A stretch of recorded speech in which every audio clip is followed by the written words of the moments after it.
오늘 우리에게 주시는 하나님의 말씀은 예레미야 17장 6절에서 8절까지 말씀입니다. 그는 사막의 떨기나무 같아서 좋은 일이 오는 것을 보지 못하고 광야 간조한 곳 건건한 땅 사람이 살지 않는 땅에 살리라.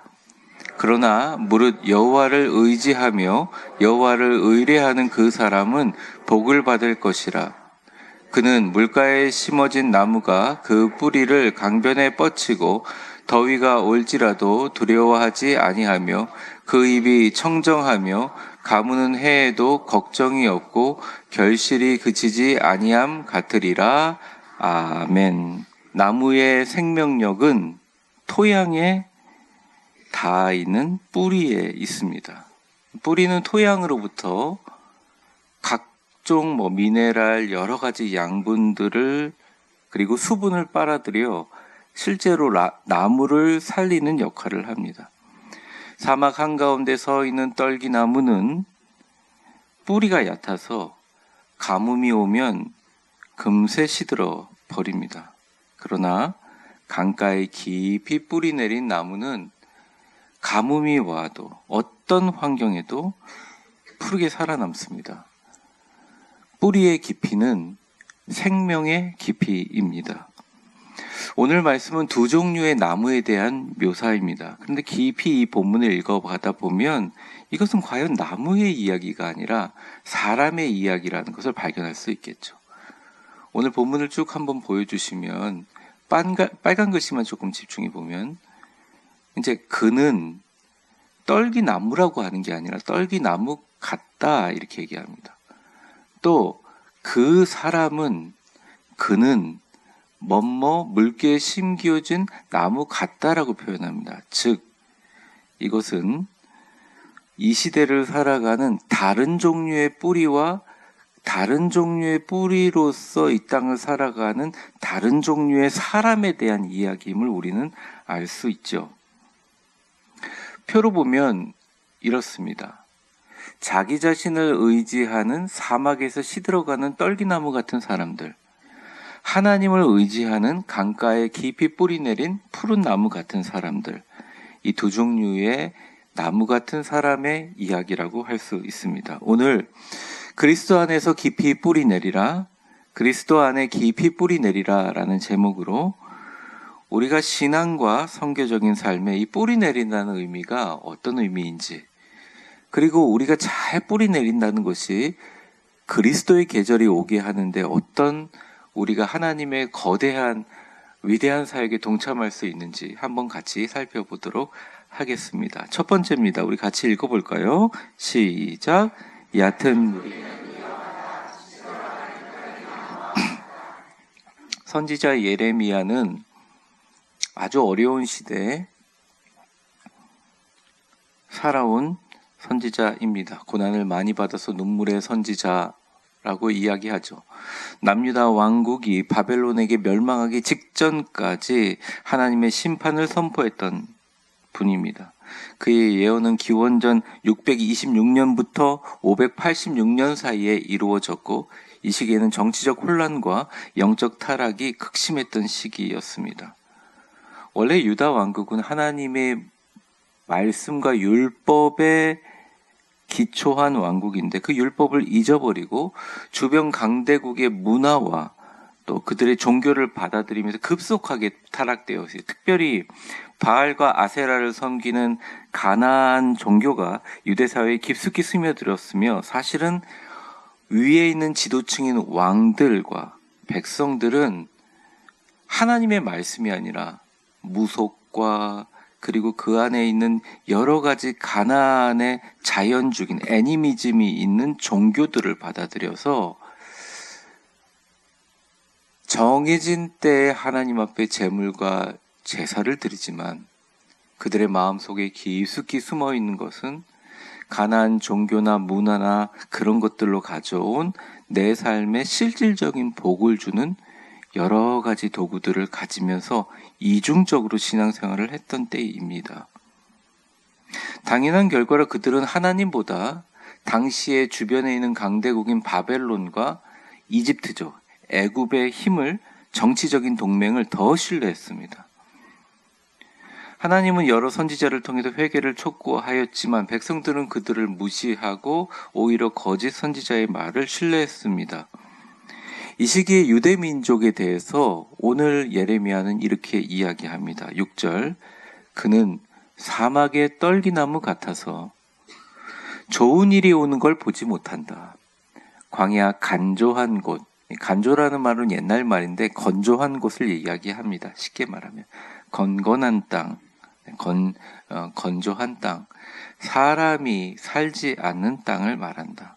이 간조와 건건은 너무너무 말라서 여러분 우리나라에서 참 보기가 어려운데 제가 미국에 있을 때도 그렇고 다른 나라를 여행하다 보면 진짜 사막에 가면 사막이 모래가 아니에요. 급속한 열 때문에 땅이 말라서 쩍쩍쩍 갈라지면서 뭐가 튀어나오느냐? 소금이 올라옵니다. 이 밑바닥에 있는 소금이 올라옵니다. 그래서 이 간조한 땅, 건건한 땅이 그런 땅입니다. 그런 땅에 살게 될 것이다. 당시 유다가 떨기나무 같은 신세였어요. 강대국과 애국 사이에서 이리 갔다 저리 갔다 흔들리게 되는 것이죠. 결국 역사적으로 유다는 바벨론이 엄청난 힘을 갖고 압박을 하고 오니까 그들이 하나님을 의지하기보다는 자기의 동맹인 줄 알았던 애굽을 의지합니다. 그런데 이 정치적인 계산의 실패로 결국 바벨론의 포로가 돼버리죠. 그런데 하나님께서 기회를 주세요. 그냥 이스라엘을 멸망시키려고 하지 않았다는 거죠. 계속적으로 너희가 멸망할 거라고 예언을 하면서 예레미야 선지자를 통해서 돌아오기를 바랬습니다. 이런 혼란 속에서 신실하신 하나님의 말씀에 뿌리를 내리고 붙잡으라고 강력하게 외쳤는데 유대 민족들은 이미 현실적인 안전과 경제적인 풍요를 보장한 것처럼 보이는 세상의 정치적 외교적 방법을 택했고 하나님의 말씀에 대한 믿음을 잃어버려서 결국 망하였습니다. 그래서 오늘 본문에 다시 보면 이런 거죠. 좋은 일이 오는 것을 보지 못하고 광야 간조한 곳 건건한 땅에 살 것이다. 그러니까 좋은 일이 오는 것을 보지 못했다. 하나님이 그렇게 얘기했지만 잃어버리고 세상에 좋은 것을 보다가 사람이 없는 황무지에 살게 됩니다. 즉 나라의 잃은 백성 포로로 살아가게 되죠. 그것이 얼마나 비참하고 끔찍했는지는 수많은 역사적인 기록에 나와 있습니다. 그들을 예레미야는 떨기나무라고 부르고 있어요. 히브리어로 떨기나무라는 단어의 의미는 주로 이렇게 쓰입니다. 아로에르라고 하는데 이게 떨기나무라는 실제 나무가 있기도 하지만 그냥 극한 환경에서 겨우 살아가는 나약한 식물들을 통칭하는 단어예요. 좀 어렵고 간간히 살아가는 식물들이 있으면 떨기나무식으로 이렇게 이야기하는 단어입니다. 사진을 보시면 얼핏 봐도 그렇게 든든해 보이지 않죠. 사실은 이게 더 정확합니다. 그래서 대부분 사막에 가면 이 떨기나무는 뿌리가 뽑힌 채 대굴대굴 굴러갑니다. 바람에 따라 수많은 떨기나무가 대굴대굴 굴러가죠. 뿌리가 얕고 강한 바람이 불면 쉽게 뽑혀져 나가는 마치 바벨론의 포로가 된 유대민족 같습니다. 위험합니다. 안전이 보장되어 있지 않습니다. 당연히 공급도 원활하지 않아 금방 시들어 버리죠. 떨기나무는 자신의 능력과 세상의 힘을 의지하는 사람들을 상징합니다. 그의 신앙의 기초와 믿음의 뿌리는 자신과 세상에 제한된 힘에 닿아 있죠. 신앙이 환경에 따라 흔들리고 때때로 성공과 안정이 주어지면 하나님을 무한 신뢰하지만 시련의 바람이 불면 곧바로 믿음이 흔들려 버립니다. 뿌리 깊은 나무들은 워낙 크기 때문에 뿌리 때문에 기초가 단단해서 바람이 불어도 잘 흔들리는 것처럼 보이지가 않는데 뿌리가 얕으면 나무의 등치가 크면 클수록 더 흔들리거든요. 그러니까 우리가 세상적인 어떤 성공과 세상에 있는 것들을 하나님보다 훨씬 더 많이 의지하면 의지할수록 시련이 오면 흔들리는 그 경도가 훨씬 더 크고 그 모든 진폭이 훨씬 더 크다는 것이죠. 사랑하는 성도 여러분, 여러분의 삶의 의미와 가치, 생명, 믿음의 뿌리는 어디에 다 있습니까? 저는 목회를 하면서 세상적으로 성공하고 나름대로 최고의 그 탑티어에 올라갔던 사람들을 젊은 나이에 참 많이 만나봤습니다. 그리고 그분들의 자랑의 허무함을 너무 많이 느꼈어요. 근 20년 동안 한국이 변화되면서 수많은 기업 회장과 당시의 나라를 좌지우지하는 사람들의 흥망성쇠를 많이 보았고, 또 제가 그거 보면서 그게 얼마나 허무한 일인지 알게 되었습니다. 그런데 우리의 자랑과 우리의 믿음의 뿌리가 어디 있는지 우리는 다시 한번 살펴봐야 됩니다. 그것이 재물입니까? 아니면 기적입니까? 명예입니까? 아니면 여러분들의 기대치입니까? 마태복음 19장에 나오는 부자 청년은 훌륭한 청년이었지만 결국 재물에 집착하여 예수님을 따르지 못하고 포기했습니다.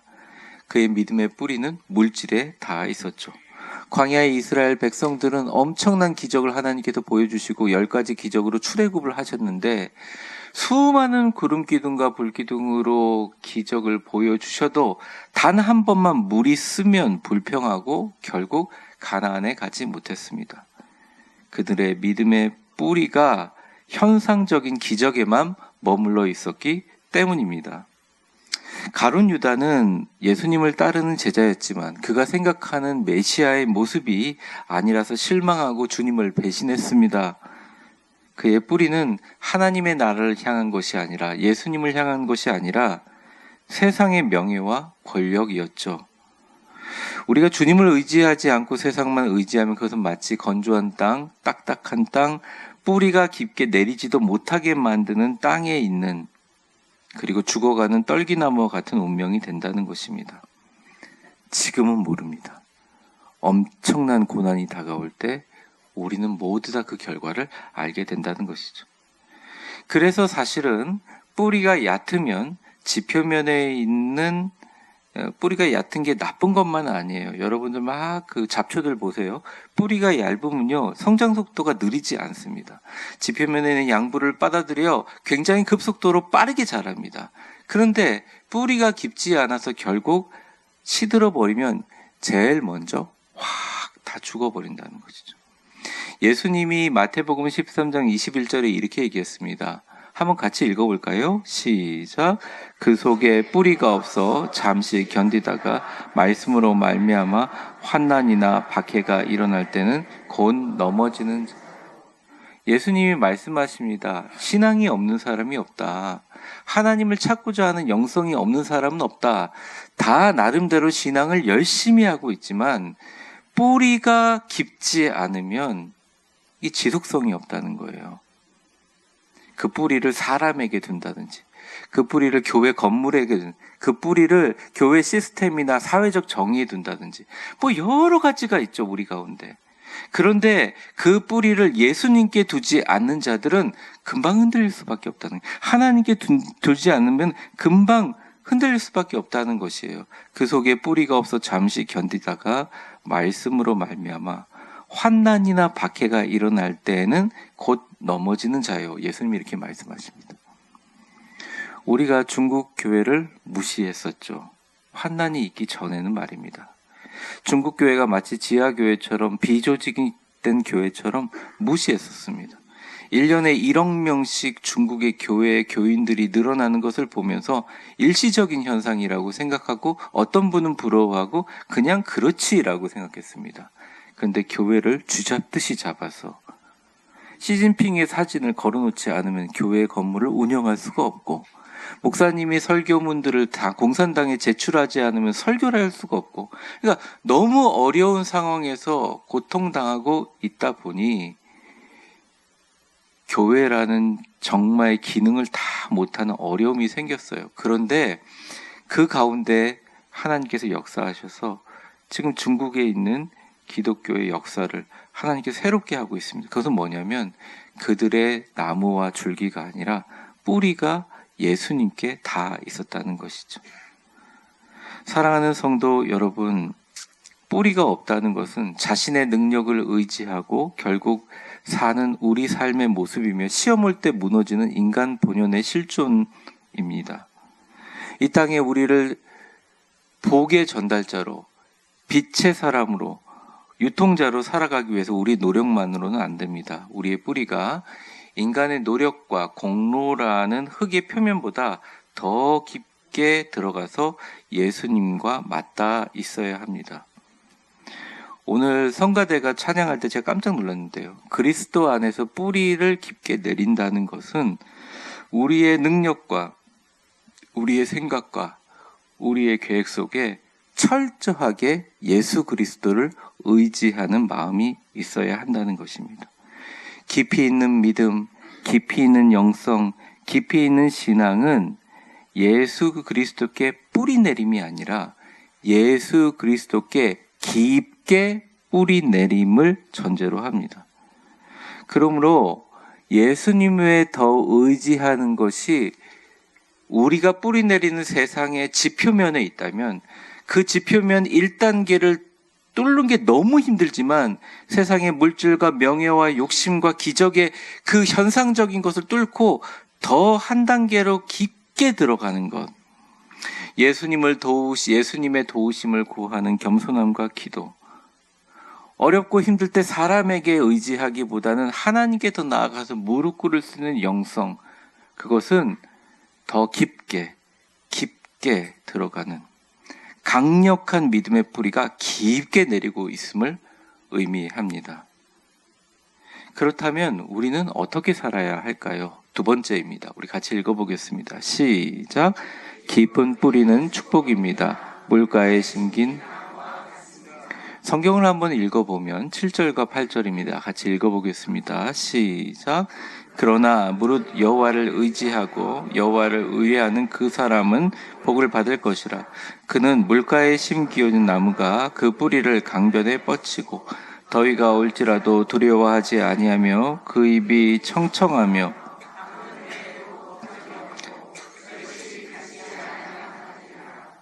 여기서 나오는 이 강변의 뿌리를 뻗친다 할 때 이 강가는 생명의 원천인 물이 풍족한 곳을 말합니다. 뜨거운 가뭄이 와도 수분의 부족을 걱정하지 않아서 늘 나무들이 푸르르죠. 강가에 심기운 나무는 그 자체의 노력이 필요 없습니다. 애쓰지 않아도 늘 풍성합니다. 걱정보다는 기쁨과 평안이 있습니다. 이러한 강가에 심기운 나무를 예레미야는 이렇게 이야기합니다. 무릇 그거 보여주세요. 무릇 여호와를 의지하며 여호와를 의뢰하는 그 사람은, 그 사람이 복을 받을 것이다. 세상을 의지하기보다는 여호와 하나님을 의지하는 사람들, 세상에 의뢰하기보다는 여호와 하나님께 전적으로 의뢰하는 사람들은 형통할 것이다 라고 얘기합니다. 바울의 시편 1편 3절에 보면 이렇게 나와 있습니다. 같이 읽어볼까요? 그는 시냇가에 심은 나무가 철을 따라 열매를 맺으며 그 잎사귀가 마르지 아니함 같으니 그가 하는 모든 일에 다 형통. 아멘. 그런데 오늘 본문의 말씀 7절과 8절의 말씀에서 보이는 가장 중요한 포인트가 있는데 그것은 바로 그 물가의 나무가 원래 강가에서 자라던 태생적인 나무가 아니라는 거죠. 어쩌면 그 나무는 예전에 고생하던 사막의 떨기나무였을 수도 있습니다. 근데 어느 날 누군가에 의해서 강제적으로 강가에 심기어진 것이라는 것입니다. 그래서 오늘 본문에서 얘기하는 히브리어의 심겨진, 심어진이라는 표현의 의미는 다음과 같습니다.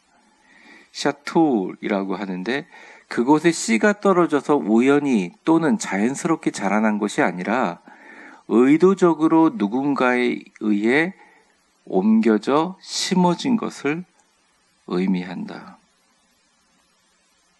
물가에 심기운 나무는 물가라는 좋은 환경을 처음부터 타고 태어난 나무가 아니라 누군가의 강력한 힘으로 어디선가로부터 가져와서 의도적으로 좋은 환경에 심겨진 존재라는 것입니다. 사랑하는 성도 여러분, 우리를 이 땅에 심어주신 하나님, 우리를 위대한 교회에 심어주신 하나님, 우리를 대한민국에 심어주신 하나님, 우크라이나나 북한이 아니라 우리를 복음을 전할 수 있게 우리에게 말씀과 복을 주신 하나님, 하나님의 그 땅의 새로움을 통하여 그 소망을 바라시며 우리는 모두 심기어진 사람이라는 거예요. 옆 사람 한번 축복해 보겠습니다. 당신은 하나님 나라의 영광을 위하여 주님께서 심어주셨습니다. 여러분이 사는 가운데 물질, 여러분이 추구하는 여러 가지 성공, 어떤 이상, 꿈, 자아실현 이런 열매도 있지만 또 하나의 열방을 향한 복의 열매를 바라시면서 우리 모두를 주님께서 심어주신 거예요. 심어주셨기에 하나님이 심어주셨다는 것을 믿는 자에게는 그 자리 자체가 축복의 물가로, 은혜의 강가로 인도하시는 분이라는 것 자체를 믿는다는 것이죠. 하나님께서 형통을 주도하시고 엄청난 복을 받게 하시는 사람들은 겸손할 수밖에 없어요. 왜냐하면 자기의 노력이 없거든요. 자신의 공로가 아니거든요. 그래서 형통의 반대말은 저주나 불행이 아니라 노력입니다. 노력하지 않아도 물이 공급되는 거예요. 무슨 일을 해도 복을 주는 상태를 의미합니다. 예레미야는 이것을 어떻게 묘사하냐면 더위가 올지라도 두려워하지 아니하며 그 입이 청정하며 가무는 해에도 걱정이 없고 결실이 그치지 아니함 같다. 이렇게 얘기합니다. 여러분, 걱정할 것이 너무 많고 속상한 일이 빈번하게 일어나는 시대에 우리는 살아가고 있습니다. 물가에 심겨진 나무의 모습처럼 우리도 그렇게 정말 살아가고 싶어요. 그런데 우리는 대부분 다 물가에 심겨져서 아무런 걱정 없이 자라는 나무의 결과만을 봅니다. 축복의 결과만을 봅니다. 또 간증 집회나 이런 사람들의 예화를 들으면 잘 돼서 성공한 사람들의 결과만을 보게 되죠. 그런데 사실은 우리가 진짜 복을 받고 하나님 은혜 가운데 머물려면 그 결과를 보는 게 아니라 신앙인들이 갖고 있는 특성들을 잘 관찰해서 내 것으로 만들어야 되는데 그 가장 중요한 핵심은 그들은 모두 하나님만을 전적으로 언제나 의지하는 모습이라는 것입니다. 그들은 하나님의 공급하심의 평안함을 느끼고요. 어려움이 와도 절대 하나님이 자신의 강물이 되어 흔들리지 않습니다. 아무리 신앙이 계절이 힘들어도 흔들리지 않고 계절을 상관없이 성장하고 열매를 맺습니다. 결실이 그치지 않습니다. 그래서 위에 본문을 해석할 때요. 이 강가에 원래 심겨졌기 때문에라고 하면서 결과로 보는 것이 아니라 그들이 두려움 없이 결실을 맺는 그 과정과 그 노력과 그 치열한 삶의 지단한 시도를 생각해야 된다는 거죠. 주님을 의지하는 믿음의 뿌리로 그들은 매일매일 매순간 더 깊게 예수님께 뿌리를 내리고 있죠. 한번 화면을 보여주세요. 빨간 글씨를 강조하여 한번 읽어보겠습니다. 시작. 더위가 올지라도 두려워하지 아니하. 그 입이 청정하며 가무는 해에도 걱정이 없고 결실이. 야, 너는 하나님의 강가에서 복을 받으니 두려움이 없고 가뭄에 걱정이 없고 결실이 그치지 않잖아. 이건 되게 얕은 해석입니다.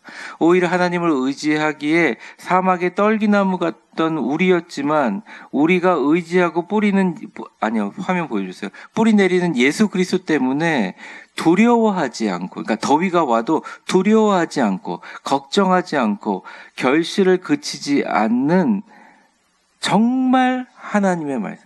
그러니까 우리가 하나님의 복을 받는 사람의 특징이 뭐뭐할지라도 두려움이 없고 걱정이 없고 청청하며 결실을 그치지 않는 것은 결과이지만 그 과정 중에 얼마나 두려워하지 않고 얼마나 더 깊이 내려가려고 엄청난 노력을 하는지를 우리는 더 깊이 생각하고 그 안에 형통의 반열에 들어갈 수 있어야 한다는 것입니다.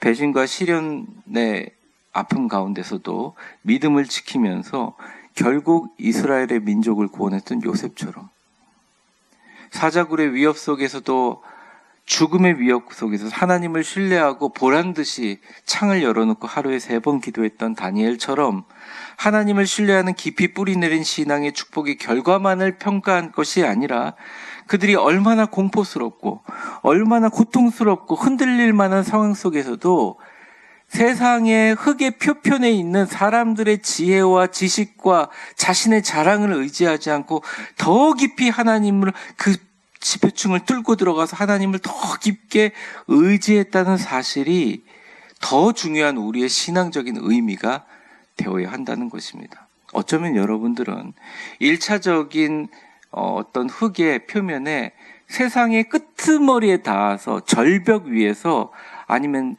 벼랑 끝에 서서 하나님과 그 표면을 믿음의 공로로 예수 그리스도께서 다 의지해라, 내가 도와줄게 하는 말씀을 그냥 현실적이나 위로의 말씀이 아니라 진짜 나의 능력이 되는구나라고 하는 그 엄청난 간극 가운데 그것을 뚫기 위해서 최선을 다하고 근데 사실은 그런 과정들의 위대함을 통해서 우리가 신앙의 위인을 봐야 한다는 것이죠.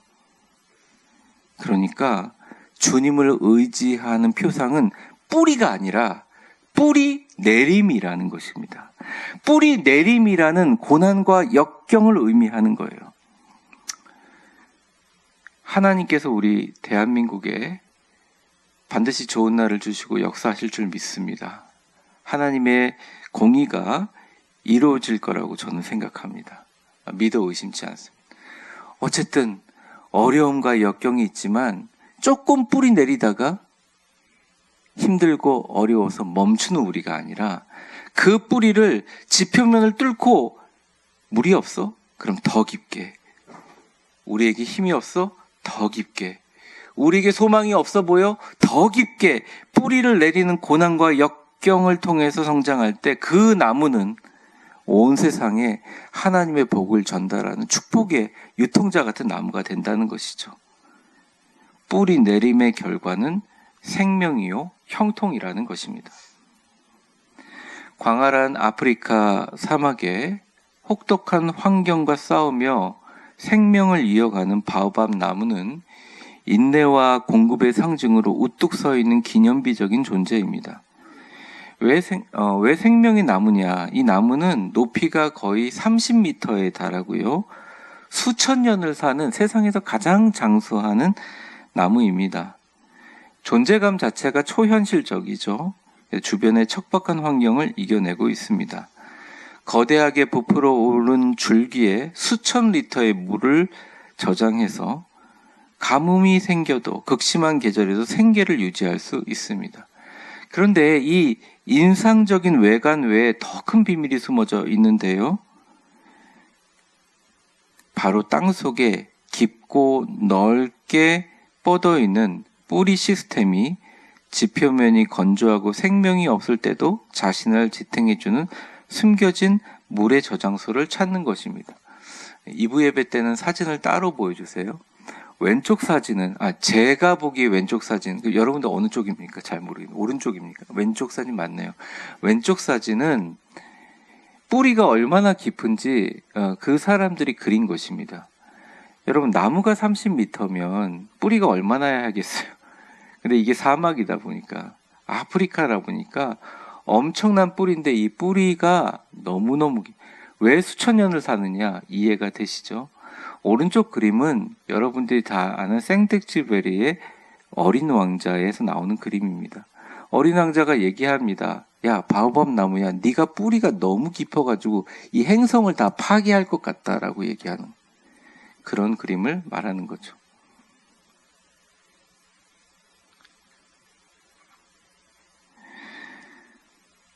사랑하는 성도 여러분, 바오밥 나무의 깊은 뿌리가 보이지 않는 영양분을 끌어들이는 것처럼 그리스도 안에서 깊이 뿌리 내린 신자는 세상이 볼 수 없는 생명의 근원인 예수 그리스도를 끌어당깁니다. 그러한 영적 깊이는 다른 사람들이 황량한 세상의 압박에 시들러가는 고난의 계절에도 믿음으로 굳게 설 수 있습니다. 여러분, 예수님이 얼마나 깊을까요? 예수님의 능력이 얼마나 클까요? 우리는 잘 이해하기 어렵습니다. 그런데 깊게 뿌리를 내려 예수님의 그 위대함에 닿아 있는 뿌리 내린 사람 바울은 이를 체험하고 우리에게 이렇게 이야기하고 있습니다. 같이 읽어보겠습니다. 시작.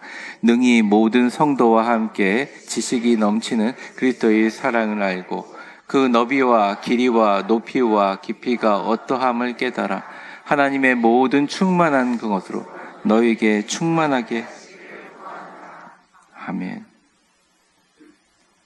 세상에 대해서 이야기하기보다 예수님의 사랑과 너비와 길이와 높이와 깊이가 어떠한 것을 나뿐만 아니라 너희들도 다 알기를 원한다 얘기합니다. 바오밥 나무는 그 크기와 물 저장 능력으로 인해서 동물과 사람에게 그늘과 생계를 제공합니다. 마찬가지로 그리스도 안에서 뿌리를 깊이 내린 그리스도인들은 다른 사람의 피난처과 힘의 원천이 돼요. 줄기의 생명을 품고 있는 바오밥 나무처럼 신실한 신자는 그리스도의 생수를 품고 있어 지친 사람들을 재충전하고 진리로 그들의 생명과 삶을 구원하며 지탱할 수 있게 만들어준다는 것입니다. 요즘 시대를 보면서 사막은 단순히 물리적인 환경과 현실뿐만 아니라 오늘날 우리가 살아가는 영적인 현실인 것 같습니다. 많은 사람들이 불안과 외로움과 절망과 고통으로 가득 찬 생명이 없고 메마른 세상을 헤매고 있다는 느낌을 가지고 있습니다. 뿌리가 깊지 않은 사람은 햇빛에 금방 타 죽어버리고 시들어버리는 식물과 같은 떨기나무처럼 시련에 쉽게 걸립니다. 예수께 뿌리를 내리지 않았기 때문에 그 나무가 더 버틸 수 있는 힘이 없는 거예요. 그러니 버틸 수 없으니까 그냥 깊이 뿌리를 내리는 수고를 감당하지 않고 그냥 내가 가지고 있는 지식과 내가 가지고 있는 물질과 내가 가지고 있는 인맥과 내가 갖고 있는 생각으로 신앙을 이해하고 기독교를 종교로 받아들이고 기독교에 있는 진짜 힘과 능력과 근원을 다 잃어버리고 세상의 양분과 내가 갖고 있는 힘을 다 빼앗겨 버려서 그냥 교회에 와서는 위로만 받고 싶습니다. 주님, 그냥 나 좀 위로해 주세요. 내가 너무 당했어요. 지긋지긋해요. 사람들 보면 경제 지표 보면 한숨만 나와요. 그러고 나와 있는 우리의 모습 얼마나 슬픕니까? 얼마나 하나님도 안타깝게 여기겠습니까? 우리보다 더 못 살고 우리보다 더 핍박당하는 사람들에게도 우리보다 생각하는 지표면의 뿌리는, 지표면의 토양은 그들은 사막과 같다고 할지라도 작은 나무든 큰 나무든 바오밥 나무처럼 예수 그리스도를 향한 뿌리가 깊이 내리면 그 뿌리로부터 공급되는 예수님이 주시는 평화와 예수님이 주시는 확신과 예수님이 주시는 소망은 세상과는 비교할 수 없다는 것이죠. 영적으로 메마른 세상에 살고 있는 우리에게 질문이 남습니다. 우리는 바오밥 나무처럼 깊이 예수님께 계속적으로 뿌리를 내리고 있는가? 아니면 급속한 성장을 보장하지만 언제든지 엄청난 환난에 흔들릴 수밖에 없는 얕은 뿌리에 만족하는 존재인가? 말씀을 정리하겠습니다. 사랑하는 성도 여러분, 사막과 같은 세상에 여러분의 뿌리는 지금 어디에 닿아 있나요? 여러분의 뿌리는 얕은 세상입니까? 아니면 은혜의 강물 예수님께 닿아 있습니까? 아니, 한 번도 뿌리를 깊게 내려서 예수님을 경험 못 해보셨습니까? 아니면 그 경험하기를 원하십니까? 오늘 본문은 우리를 향한 깊이 있는 질문입니다. 저는 확실합니다. 그리고 확실히 마음으로 믿습니다. 척박한 땅에서도 강하고 깊게 뿌리를 내리는 바오밥 나무처럼 우리 위대한 교회 성도들에게 때로는 고난이 있고 때로는 흔들리게 하는 바람이 있지만 때로는 우리가 갖고 있는 기도 제목이 나에게 주신 진미인 것 같지만 어쩌면 내가 기도하고 간구해야 될 나의 아픔과 고통이 더 예수께 뿌리를 내리게 할 수 있는, 하나님께 더 기도의 자리로 나아가게 할 수 있는, 예수님께 더 가까이 가게 하기 위한 우리의 원동력이 아닌가 한번 생각해 볼 필요가 있다는 거예요. 어려운 정치적인 상황이 한숨 쉬며 우리의 정서를 어지럽히고 힘들며 한숨 쉬기 위해서 하나님께서 주신 것인가? 아니면 어차피 사막과 같은 세상에 우리를 복의 유통자로 삼아 주셨다면 우리의 갖고 있는 믿음의 뿌리가 이번 기회에 그 모든 세상의 지표면 1표면을 넘어서 뚫고 2, 3, 4, 100까지 예수 그리스도로 더 내려가게 하는, 물론 고통은 있지만 깊이 뿌리 내림의 역사를 만들어주는 동력이 아닌가, 우리는 그렇게 생각해야 될 시대라고 생각합니다. 여러분들이 바오밥 나무의 비밀이 생명의 비밀인 것처럼 뿌리의 깊이처럼 뿌리 내릴 때 이 가뭄 언젠가 지나갈 것이고 절망에 빠진 세상에 희망과 소망의 원천이 될 것입니다. 그리고 마지막 그림 한번 보여주세요. 저희 교회가 갈 수 있을지 모르겠습니다. 나중에 마다가스카르에 있는 바오밥 나무의 숲, 열방에 푸르고 푸른 모든 성도들이 바오밥 나무가 되어서 각자의 푸른 그리스도의 계절이 오게 될 줄 믿습니다. 기도하겠습니다. 축복합니다. 이제는 우리 주 예수 그리스도의 은혜와 역사의 주관자가 되신 하나님 아버지의 사랑과 성령의 충만하심과 교통하심이, 주님, 요즘에 참 지치고 힘듭니다. 나의 삶도 사막이 떨기나무 같고 광야의 건조한 땅인 것 같습니다. 정치도 경제도 우리 삶에 보이고 있었고 이전에 가지고 있었던 수많은 소망도 무너져 가는 것을 봅니다. 하지만 이제는 이 세상과 우리가 뿌리 내리고 있는 이 땅의 삶에만 집중하지 않고 더 깊게 이 고통과 고난 가운데 뿌리를 내려서 여호와를 의지하고 의뢰하는 자는 복을 받아 물가에 심겨진 나무가 뿌리를 강변으로 뻗치고 더위가 올지라도 두려워하지 않고 그 잎이 청청하여 가무는 해에도 걱정이 없고 결실이 그치지 않은 믿음의 거대한 축복의 바오밥 나무로 자라나게 하여 주옵소서. 기도하며 하나님께 나아가는 수많은 분들, 그리고 주여 하나님의 공의와 정의가 강물처럼 흐르는 대한민국이 되게 해달라고 눈물로 기도하는 우리 위대한 교회 성도님들, 이 땅에 모진 고통과 고난의 바람과 가뭄이 있지만 그럼에도 불구하고 깊이 예수님께 생명 걸고 지금도 뿌리를 내리고 있는 이 땅의 선교사님들, 핍박받는 크리스찬들 머리 위에 이제와 영원히 함께 계실 것을 간절히 축원하옵나이다. 아멘.